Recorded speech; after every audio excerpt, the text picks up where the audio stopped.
Voici la première partie du cours du chapitre 16 intitulé Travail des forces et énergie. Allez, c'est parti. Donc grand 1, travail d'une force constante et puissance moyenne.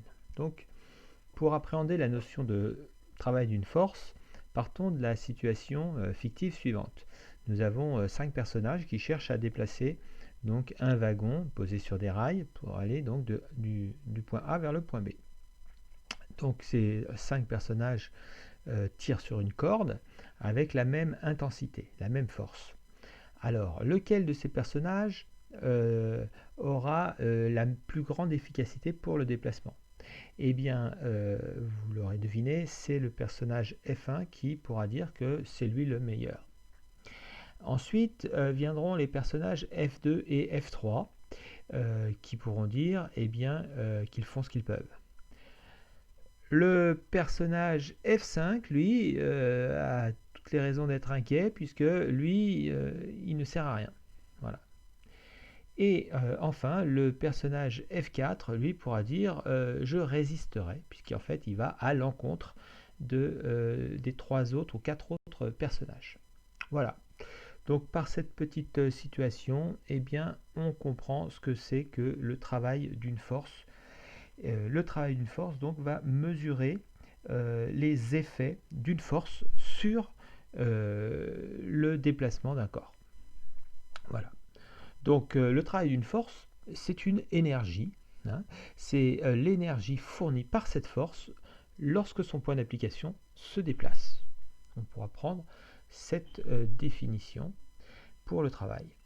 Donc ce travail d'une force, eh bien, il va être proportionnel à l'intensité de la force. Plus la force est grande, plus le travail est important. Il va être également proportionnel au déplacement lui-même, du point A vers le point B. Et puis, il va dépendre d'un angle, de l'angle que fait la force avec le déplacement. C'est finalement l'illustration de la situation de départ.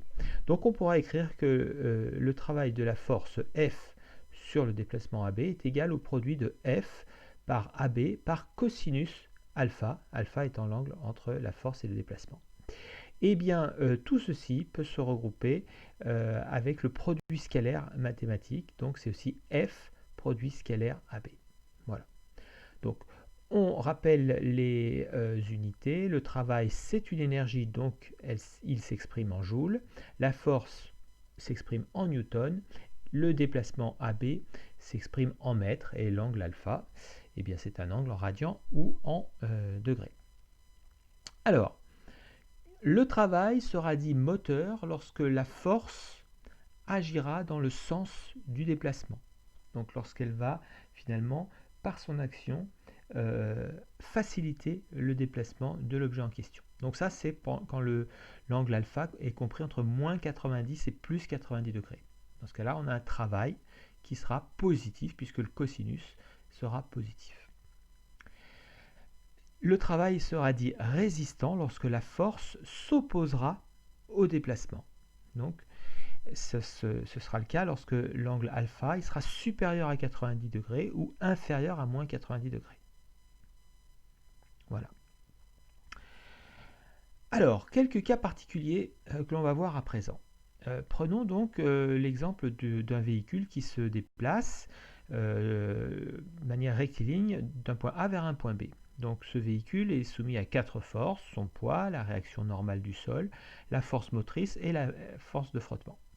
Si l'angle alpha égale à 0, dans l'expression du travail qu'on a vu précédemment, eh bien le travail s'écrira tout simplement F fois AB. C'est le cas pour la force motrice.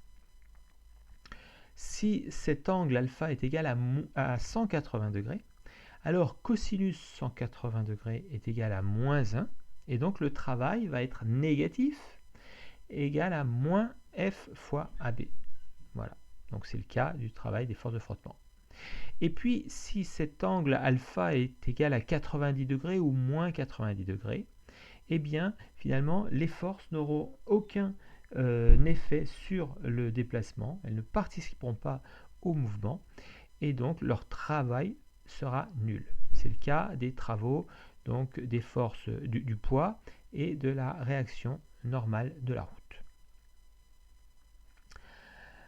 Passons à présent à la notion de puissance moyenne. Eh bien, le travail est une énergie. On peut, en faisant le rapport d'une énergie sur une durée, en déduire une puissance, puisqu'on connaît la relation entre la puissance, l'énergie et le temps.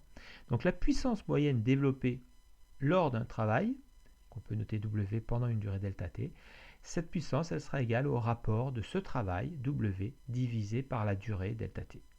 Donc c'est une puissance, la puissance s'exprime en watts, le travail en joules et le temps en secondes. Alors attention, si le temps est en heures, eh bien il faudra convertir les heures en secondes. Voilà. Alors, une remarque pour finir, si on a pour le travail l'expression F fois AB fois cosinus alpha, alors la puissance peut s'écrire F fois AB fois cosinus alpha divisé par delta T. Et on peut la réécrire, cette puissance, comme F fois V fois cosinus alpha, avec V donc le rapport de la distance AB sur la durée delta T. V, c'est la vitesse donc du solide en déplacement. Voilà, c'est tout pour aujourd'hui. Bon courage.